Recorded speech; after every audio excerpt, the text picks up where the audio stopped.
PM Modi Japan के दौरे पर हैं, जहां हिरोशिमा में संयुक्त राष्ट्र के महासचिव एंटोनियो गुटेरेस के साथ पीएम मोदी ने शानदार बातचीत की। पीएम मोदी ने हिरोशिमा में फ्रांस के राष्ट्रपति इमैनुअल मैक्रोन और इंडोनेशिया के राष्ट्रपति जोको विडोडो और उनकी पत्नी से भी मुलाकात की है। प्रधानमंत्री ने ट्वीट किया कि भारत इंडोनेशिया के साथ मजबूत संबंधों को बड़ी प्राथमिकता देता है।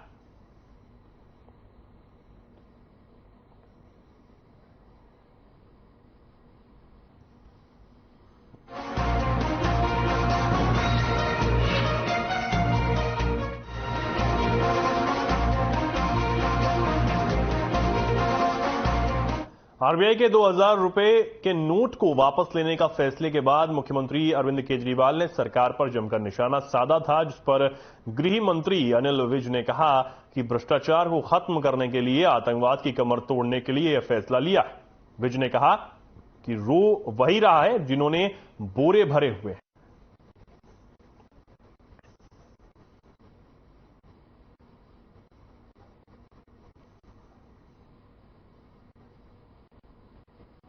सरकार ने फैसला लिया है और रो वही रहे हैं जिन्होंने नाजायज इकट्ठे कर रखे हैं, क्योंकि बंद नहीं किए। ये नोट बदले हैं। आपके अगर जायज सोर्स है तो आप बैंक से जाके बदल सकते हो, किसी ने मना नहीं किया है। अब इसमें भी अगर कोई रो रहा है तो वही रो रहा है जिसने बोलियां भर रखी हैं। ममता जी ने उसके ऊपर गलत बैन लगाया था। ये तो अभिव्यक्ति की आजादी पर प्रहार था और सुप्रीम कोर्ट का हम आभारी हैं। वो तो उनका स्वागत करते हैं जिन्होंने वो जो बैन लगाया था उसको बैन को हटाया है, ताकि लोगों तक जो हकीकत है, जो सच्चाई है, जो प्रोड्यूसर ने द केरला स्टोरी में बताने की कोशिश की है कि किस प्रकार से भोली भाली बच्चियों के साथ अत्याचार हो रहा है लव जिहाद के नाम पर।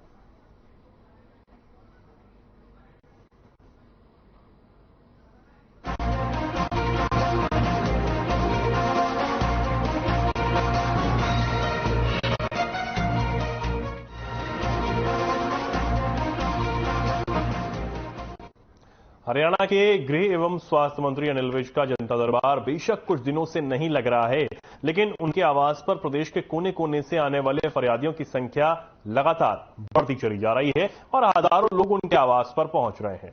ऑन द स्पॉट फैसले लेने के लिए मशहूर गृह मंत्री अनिल विज ने न्याय की आस लेकर शनिवार को भी यहां भारी संख्या में फरियादी उनके आवास पर पहुंचे। विज ने सभी लोगों की समस्याओं को सुना और संबंधित अधिकारियों को कार्रवाई के निर्देश दिए। वहीं पत्रकारों से बातचीत के दौरान उन्होंने कहा कि पहले वे जनता दरबार लगाते थे, अब मुख्यमंत्री ने सभी जिलों के डीसी व एसपी को जनता दरबार लगाने के लिए कहा है, मगर उनके आवास पर जनता की भीड़ बढ़ रही है और अब उनके लिए काफी मुश्किल हो गया है। उनके सारे कार्यक्रम इस कारण प्रभावित तक हो रहे हैं।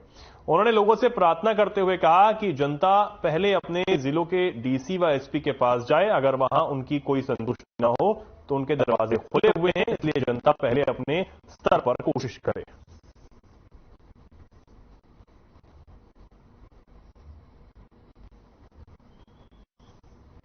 भ्रष्टाचार को खत्म करने के लिए, आतंकवादियों की कमर तोड़ने के लिए और महंगाई पर नियंत्रण करने के लिए सरकार ने फैसला लिया है और वो वही रहे हैं जिन्होंने नाजायज इकट्ठे कर रखे हैं, क्योंकि बंद नहीं किए।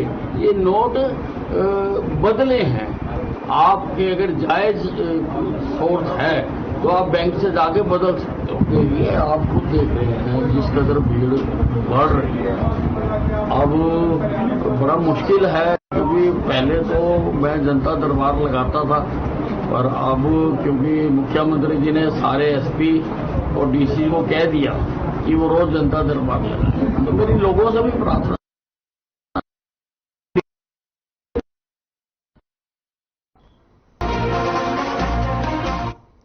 हरियाणा कांग्रेस के प्रदेश अध्यक्ष उदय भान से हमारे सहयोगी ओपी शर्मा ने खास बातचीत की। उदय भान ने नोट वापसी पर मोदी सरकार की आलोचना की है। उन्होंने कहा कि 2000 का नोट बंद करना मोदी सरकार की विफलता को साबित करता है। इसके लिए प्रधानमंत्री को लोगों से माफी मांगनी चाहिए और क्या कुछ कहा आप खुद ही सुनिए। देश में 30 सितंबर के बाद 2000 का नोट जो है प्रचलन में नहीं रहेगा। इसी पर बातचीत करने के लिए हमारे साथ हरियाणा कांग्रेस के प्रदेश अध्यक्ष उदय भानु से बात करते हैं। सर, मोदी सरकार के इस फैसले को कांग्रेस किस तरीके से देखती है? मैं इस फैसले को इस तरह से मानता हूं कि मोदी सरकार का जो नोटबंदी कार्यक्रम था वो पूरी तरह से विफल साबित हो गया है और इसके लिए प्रधानमंत्री जी को जनता के बीच में आकर के अपनी गलती स्वीकार करनी चाहिए, क्योंकि प्रधानमंत्री जी ने 8 नवंबर 2016 को 8 बजे जो टेलीविजन पर प्रकट होकर के कहा था कि 12 बजे के बाद में 500 और 1000 का नोट लीगल टेंडर नहीं रहेगा, इस नोटबंदी की घोषणा की थी। और 5 दिन बाद गोवा में कहा था कि बहनों और भाइयों, मुझे 50 दिन का समय दे दो, इस नोटबंदी से काला धन वापस आ जाएगा, आतंकवाद खत्म हो जाएगा, नक्सलवाद खत्म हो जाएगा, नकली नोट खत्म हो जाएंगे। और अगर मेरी कहीं गलती निकल आए तो मुझे कहीं भी किसी चौराहे पे मुझे 50 दिन का समय दे दो, आप मुझे कोई सजा दे सकते हो। सर, अगर लोकसभा चुनाव की बात करें तो बीजेपी की पिछले दिन यमुनानगर में कार्यकारिणी की बैठक हुई है और सरकार की उपलब्धियां जो है जनता तक पहुंचाने की बात की गई है, तो ऐसे में कांग्रेस की क्या तैयारियां हैं लोकसभा चुनाव को लेकर? सरकार की उपलब्धियां क्या है? सरकार की उपलब्धियां ये हैं कि हिंदुस्तान में बेरोजगारी में हरियाणा नंबर 1 है। उपलब्धि यह है कि क्राइम में, अपराध में हिंदुस्तान में नीचे से दूसरे नंबर पर है। उपलब्धियां ये हैं कि 1,82,000 पद खाली हैं। उपलब्धियां इनके ये हैं कि 32 बार पर्चे लीक हुए हैं। उपलब्धि इसकी ये है कि स्टाफ सिलेक्शन कमीशन और उसमें पब्लिक सर्विस कमीशन में अधिकारी नकद नोटों के साथ पकड़े जा रहे हैं। उपलब्धि ये है कि एसआईटी बनाते हैं, उसकी कोई रिपोर्ट नहीं आती। उपलब्धि ये है कि इन्होंने 4800 स्कूल मर्ज कर दिए। उपलब्धि ये है कि 498 स्कूल इन्होंने पूरी तरह से बंद कर दिए। उपलब्धि ये है कि इन्होंने 12 लाख लोगों के राशन कार्ड काट दिए, बीपीएल परिवार पहचान पत्र को हथियार बना करके। उपलब्धि ये है कि इन्होंने 4.25 लाख बुजुर्गों की पेंशन काट दी, जो एक सम्मान पेंशन थी, जो आर्थिक उसमें कोई नहीं था। क्या क्या उपलब्धि इनकी? उपलब्धि ये है कि यहाँ शराब घोटाले हुए, माइनिंग घोटाले हुए, धान घोटाले हुए, सबके एसआईटी बनी, किसी के एसआईटी की रिपोर्ट नहीं हुई। भ्रष्टाचार चरम सीमा पर है। सारा जो ना, कहीं दफ्तर में चले जाओ, त्राही त्राही मची हुई है। कोई मुख्यमंत्री के पास चला जाए जनसंवाद में तो उनको पीट के भगा दिया जाता है, उनको अपमानित किया जाता है। उपलब्धि ये है कि किसी को फरसा उठाते हैं मुख्यमंत्री, बौखलाए हुए हैं। और कांग्रेस की यह है कि कांग्रेस जन जन तक अपनी बातों को पहुंचा रही, इनकी सारे काले कारनामा को पहुंचा रहे हैं। हाथ से हाथ जोड़ो कार्यक्रम हमारे चल रहे हैं। उपलब्धि यह है कि हमारे सभी जगह विपक्ष आपके समक्ष, हमारे 7 लोकसभा क्षेत्रों में हो चुके हैं। मेरे 1 साल में फरीदाबाद में हुआ, फतेहाबाद में हुआ, यमुनानगर में हुआ। उपलब्धि यह है कि हमारे पानीपत में ऐतिहासिक रैली हुई राहुल जी की भारत जोड़ो यात्रा के तहत। उपलब्धि यह है कि हमने सुबह 6 बजे रैली करके दिखाई, 1 डिग्री टेम्परेचर में, धुंध में, कोहरे में अंदर। उपलब्धि यह है कि अभी हमने 14 अप्रैल को बाबा साहब डॉक्टर भीमराव अम्बेडकर जी की जयंती प्रदेश स्तर की सोनीपत में मनाई, जिसमें लाखों लोग शामिल हुए। अब उपलब्धि यह है हमारी कि हम अब संत कबीर की जयंती मना रहे हैं 4 जून को रोहतक के अंदर आईटीआई के ओल्ड ग्राउंड पर। उपलब्धि है कि हमारे 8वां लोकसभा क्षेत्र भिवानी महेंद्रगढ़ लोकसभा क्षेत्र की हम विपक्ष आपके समक्ष जो है ना, हम 25 जून को वहां भिवानी में कर रहे हैं। हमारा जो है कि इनके काले कारनामों को, इनकी सारी वो जनता के समक्ष रखनी है और अपनी बातें रखनी है। हमने रखना है कि भाई हम सरकार में आएंगे तो हम किस तरह से हम कर्मचारियों के ओल्ड पेंशन स्कीम को लागू करेंगे। हम ये लोगों को विश्वास दिला रहे हैं, हम संकल्प व्यक्त कर रहे हैं कि हम सरकार में आएंगे तो अगले महीने से 6,000 रुपये महीने बुजुर्गों को पेंशन देंगे। जिनके पेंशन काटी है उनकी ब्याज समेत पेंशन वापस करेंगे। जिनके पीले कार्ड काटे उनके पीले कार्ड बनवाएंगे, दोबारा से इसको करेंगे। हमारा है कि एमएसपी से कम किसी किसान की फसल ना बिके। हमारा है कि 300 यूनिट तक हम बिजली फ्री करेंगे, हम सरकार पे आते हैं। हमारा यह है कि गरीब को 100-100 गज के प्लॉट, 2 कमरे का मकान, किचन, लेटरिन, बाथरूम बना करके देंगे। हमारा है कि एससी कमीशन को दोबारा से बहाल करके अच्छे उसको अधिकार देकर के करेंगे। हमारा है कि एससी बीसी के हम बैकलॉग को पूरा करेंगे। हमारे है कि हरिजन कल्याण निगम और बैकवर्ड क्लास निगम के कर्जों को माफ करेंगे। तो हम अपनी बात पहुंचा रहे हैं जनता के बीच में, ये हमारा काम है। सर, पिछले दिनों हरियाणा कांग्रेस के 2 कार्यकारी अध्यक्षों ने आपके ऊपर तानाशाही का आरोप लगाया। इससे पहले किरण चौधरी भी जो है कहीं ना कहीं खिलाफ बोलती रहती हैं, कुमारी शैलजा भी संगठन को लेकर सवाल उठाती रहती हैं। इसको लेकर क्या कहोगे? क्या चुनाव में नुकसान ही हो सकता? कोई मतभेद हो सकते हैं, मनभेद कोई नहीं। आज कांग्रेस सब एकजुट है, सब नेता एक नेता के साथ में। राहुल जी, खड़गे जी हमारे अध्यक्ष हैं, उनके नेतृत्व में सरकार बड़ी अच्छी। सर, अगर मनभेद नहीं है तो फिर पार्टी फोरम पे बात उठाई जाए ना, बाहर आके आपके ऊपर जो आरोप लगाए कि आप नहीं सुनते, तानाशाही करते हैं, आप उनको पता ही नहीं होता कि हरियाणा कांग्रेस का क्या कार्यक्रम है, किसी तरह की सूचना नहीं होती। उनके तो साफ खुले तौर पे आरोप है। सूचना सबको पता है, मैंने सबको पर्सनली फोन करता हूं सबको, और बाकायदा लेटर भी लिख करके लेटर भी जाता है, पर्सनली फोन भी करते हैं। ये गलत है और ये बात ठीक है जो आप कह रहे हो। उनको कोई बात करनी है तो हाईकमान से, शीर्ष नेताओं से बात करें। हमारे बीच में कोई भी मतभेद नहीं, ना मैं किसी से रखता, ना किसी से, ना कहूं से दोस्ती, ना कहूं से बैर। मैं सारा जो कांग्रेस पार्टी का हर कार्यकर्ता को मैं सम्मान देता हूं, सबको बुलाता हूं। तो ये थे हमारे साथ हरियाणा कांग्रेस के प्रदेश अध्यक्ष दुबे, जिनका कहना है कि उनके ऊपर जो भी तानाशाही के कार्यकारी अध्यक्षों ने जो आरोप लगाए हैं वो पूरी तरीके से बेबुनियाद हैं। उनको बकायदा सही प्रॉपर सिस्टम के तहत जो है वो हर चीज की जानकारी दी जाती है। चंडीगढ़ से हर खबर के लिए ऑप्शन।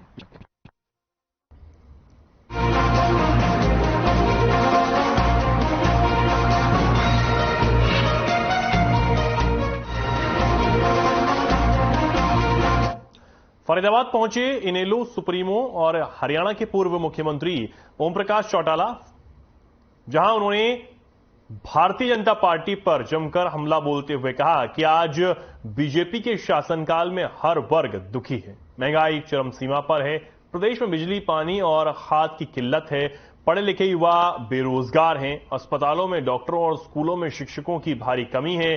प्रदेश में चल रही इनेलो की परिवर्तन यात्रा से निश्चित तौर पर हरियाणा में बदलाव होगा और हरियाणा में इनेलो की सरकार बनेगी।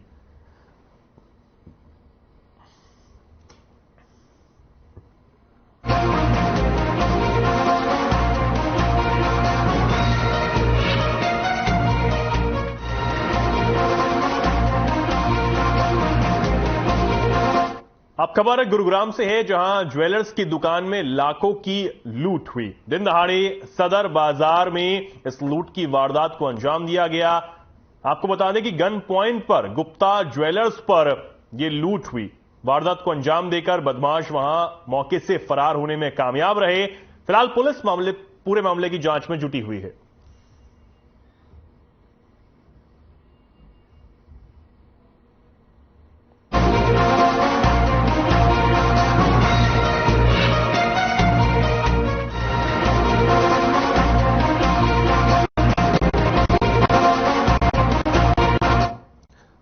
के उड्डा में रहने वाले मुल्तान सिंह से 5 लाख रुपए की फिरौती मांगी गई है, जिससे घर वाले काफी परेशान हैं।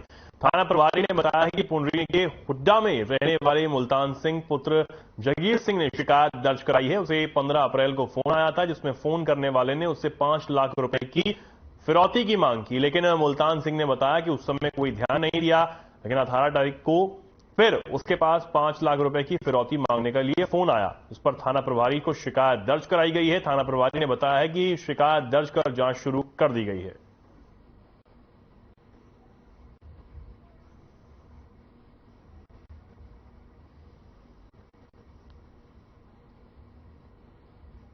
हाउस नंबर 103 उड्डा पुंडरी का रहने वाला ये कहता है कि मेरा एक मेडिकल स्टोर है। दिनांक 15 तारीख को मेरे पास एक नंबर से फोन आया कि 5 लाख रुपए दो, नहीं तो जान से मार देंगे आपका लड़का को। उसके बाद मैंने फोन कर 18 तारीख को फिर एक कॉल आई, 18 तारीख को इसने कंप्लेंट दी है, इसके ऊपर हमें प्रवृत्ति का मुकदमा दर्ज कर लिया गया है।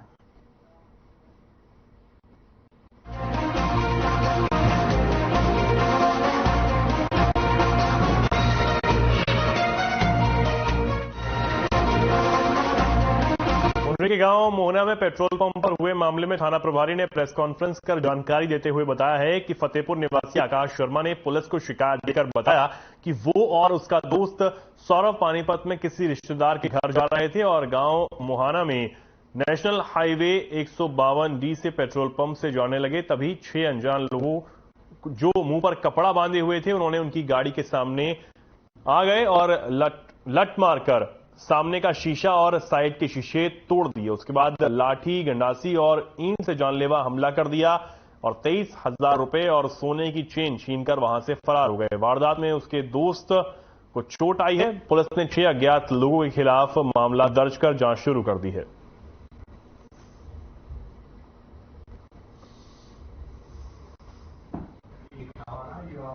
रामलाल और सौरभ पुत्र ऋषि ये फतेहपुर के रहने वाले हैं। I-20 गाड़ी में गए थे। ये I-20 गाड़ी का नंबर है H470D0814। उसमें ये पेट्रोल पंप तेल डलवा के वापस चलने लगे। फिर इन्होंने सोचे हुए हम हवा चेक कराने लगे। इतनी 2 बाइकों पे 5 लड़के आए जो मुंह ढाके हुए थे। उनमें एक लड़के का डंडा था।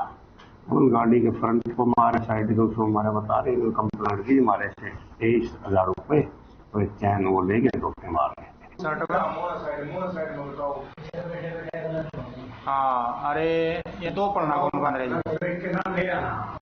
रामलाल और सौरभ पुत्र ऋषि ये फतेहपुर के रहने वाले हैं। I-20 गाड़ी में गए थे। ये I-20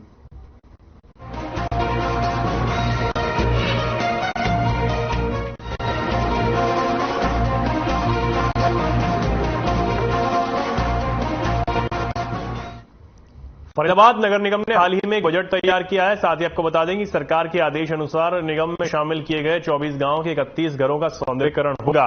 सभी बारात घरों में अधूरी पड़ी इमारतों को पूरा किया जाएगा। हरियाली के साथ अब बारात घर में स्विमिंग पूल बनाए जाएंगे ताकि ग्रामीणों को अच्छा वातावरण मिल सके। साथ ही आपको बता दें कि नगर निगम में शामिल किए गए 24 गांव में 31 पर 8 घरों की दशा सुधारी जाएगी। अधूरी पड़ी इमारतों के निर्माण कार्यों को पूरा कर नया रूप दिया जाएगा। तो वहीं ग्रामीण भी निगम के इस फैसले से संतुष्ट नजर आ रहे हैं। ग्रामीणों का कहना है कि यदि गांव की दशा बारात घरों और को सुधारने का काम किया जाएगा तो ये शहरों की तर्ज पर नजर आएंगे।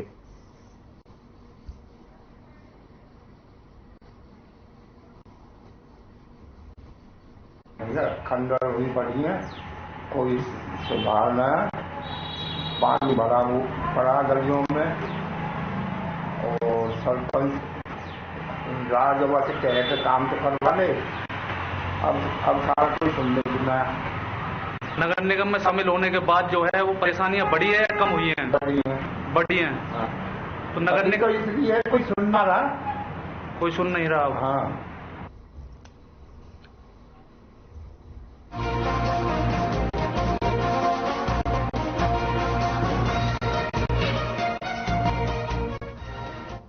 खबर अंबाला से है, जहां स्टेट बैंक ऑफ इंडिया शाखा में नकली प्लाईवुड का काम चल रहा था।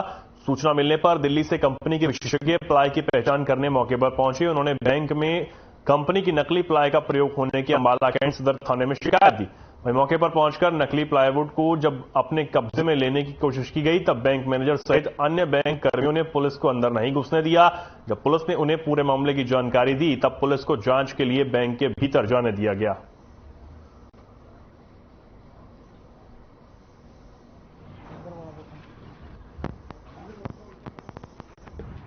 ग्रीन प्लाईवुड कंपनी से आए थे, जिन्होंने कहा कि हमारी कंपनी के डुप्लीकेट प्लाईवुड SBI RA बाजार तो खन्ना में यूज हो रहे हैं और जिसकी छानबीन करी जाए तो भारी मात्रा में प्लाईवुड बरामद हो सकते हैं। जिस पे हमने FIR रोज 296 दर्ज करके यहाँ पर रेड की। 18 प्लाईवुड डुप्लीकेट जो उनके कहने अनुसार डुप्लीकेट हमारे को बरामद हुई है, जिसको हमने फर्दौरा कब्जा पुलिस में ले लिया।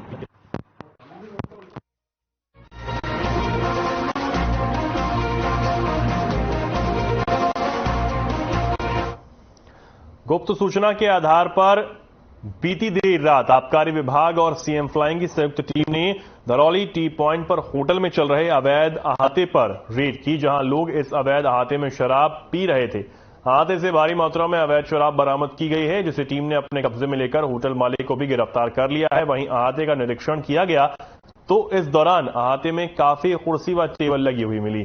काफी मात्रा में कई मार्क की शराब भी मिली है और वहां काफी लोग बैठकर शराब का सेवन कर रहे थे, जिस बारे में उक्त संचालक से शराब पिलाने वाले लाइसेंस पेश करने को कहा गया। तो संचालक ने इस बारे में कोई लाइसेंस व अन्य कोई कागजात पेश नहीं कर सका, जिसके बाद पुलिस ने केस दर्ज कर लिया।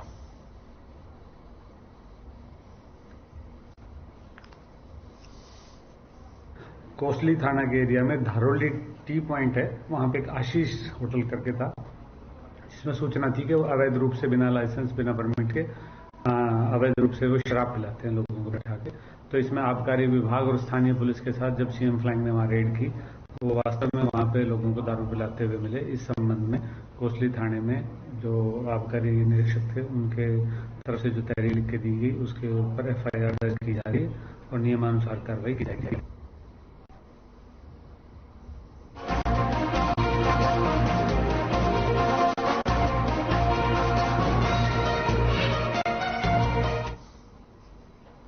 खबर पृथला विधानसभा के गांव शाहपुरा का है, जहां 2 साल पहले गांव चंदावली, मच्छगर, मलेना, रिवासपुर, तिलपत, खेड़ी, नीम का, पहलादपुर, पलवली, बादशाहपुर, नाचौली नगर निगम में शामिल किया गया। इन गांवों में 31 बारात घर हैं। अधिकांश बारात घर की हालत बेहद खराब है। अब नगर निगम में इन्हें बारात घर को संवारने की तैयारी है। अधूरी पड़ी इमारतों के निर्माण कार्य को पूरा कर नया रूप दिया जाएगा। परिसर में हरियाली बढ़ाई जाएगी। लाइटिंग के साथ सौंदर्यीकरण भी किया जाएगा ताकि ग्रामीणों को अच्छा फील हो सके। सरकार के आदेश पर नगर निगम ये कार्य कर रहा है।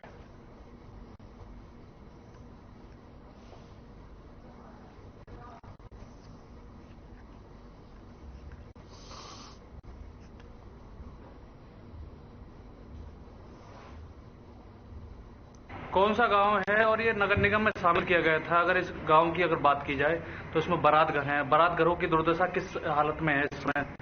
खंडर हुई पड़ी है, कोई सुधार न है, पानी भरा पड़ा गलियों में और सरपंच राजवा से कहे थे काम तो करवा ले, अब सारा कोई सुनने की ना। नगर निगम में शामिल होने के बाद जो है वो परेशानियां बढ़ी है या कम हुई हैं? बढ़ी हैं। हाँ। तो नगर निगम इसलिए कोई सुन ना रहा, कोई सुन नहीं रहा। हाँ। लेकिन नगर निगम ये कह रहा है कि अब जो है वो नगर निगम में जो गांव शामिल किए गए हैं उनकी दुर्दशा सुधारने के लिए वो तैयार है। अब तैयारियां जो है उन्होंने कर ली है। क्या लगता है कि नगर निगम सही कह रहा है?